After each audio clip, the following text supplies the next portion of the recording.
Assalamualaikum warahmatullahi wabarakatuh. Ketemu lagi dengan saya Deddy Irawan. Kali ini saya akan membocorkan sedikit tentang pesan Umar ribuan tahun yang lalu. Kurang lebih bunyinya seperti ini: wahai pekerja, jangan habiskan semua upahmu. Sebagian belikan ladang, sebagian belikan kambing. Nah, pesan Umar ini menganjurkan kita untuk tidak menumpuk-numpuk gaji kita, untuk tidak menyimpan upah kita. Seolah mengisyaratkan bahwa dalam Islam tidak ada anjuran untuk menabung, karena tidak ada bunyi seperti wahai pekerja, kalau sudah gajian maka tumpuklah, maka simpanlah. Nah, karena bunyinya wahai pekerja, jangan habiskan semua upahmu, sebagian belikan ladang, sebagian belikan kambing. Kalaupun ada anjuran untuk menyimpan, zaman sekarang disebut dana darurat. Bunyinya kurang lebih seperti ini: hendaklah engkau menyiapkan cadangan tunai selama 6 bulan penafkahan. Kalau bahasa zaman sekarang, persiapkan likuiditas, persiapkan aliran tunai, persiapkan cash selama 6 bulan biaya hidup.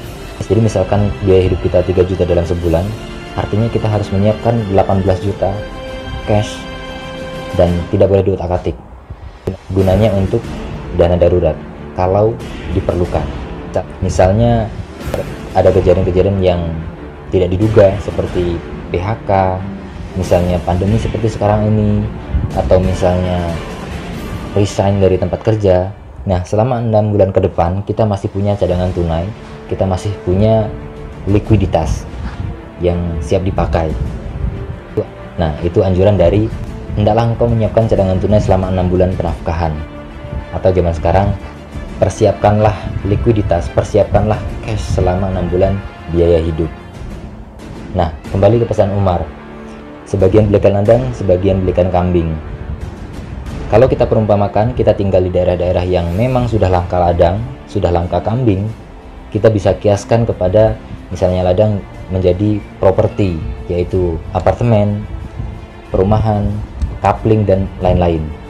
Nah, kambingnya adalah surat berharga, saham, aset produktif lainnya seperti aset bisnis, dan lain-lain.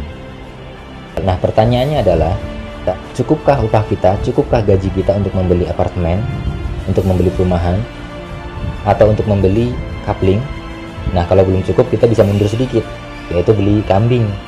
Kembali lagi pertanyaannya dilanjutkan, apakah kita tinggal di daerah-daerah yang memang masih banyak kambing, atau kita tinggal di daerah yang sudah langka kambing? Artinya kita bisa konversikan menjadi aset produktif yang lainnya, misalnya surat berharga, misalnya saham, atau aset produktif yang lainnya seperti aset bisnis dan lain-lain. Nah, kalau pertanyaannya dilanjutkan lagi, beranikah kita main di surat berharga? Beranikah kita main di saham?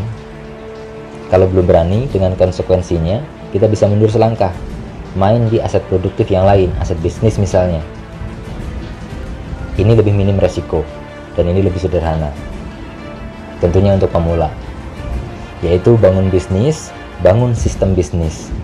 Bisnis yang saya maksud adalah bisnis yang selangkah lebih maju dari pedagang. Mungkin zaman sekarang bisa disebut partnership, resellership, kemitraan, dropship, dan sebagainya.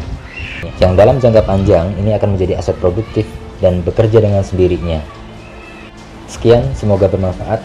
Mulai dari sekarang, jangan habiskan semua upahmu, sebagian belikan ladang, sebagian belikan kambing. Sampai ketemu lagi di video berikutnya. Wassalamualaikum warahmatullahi wabarakatuh.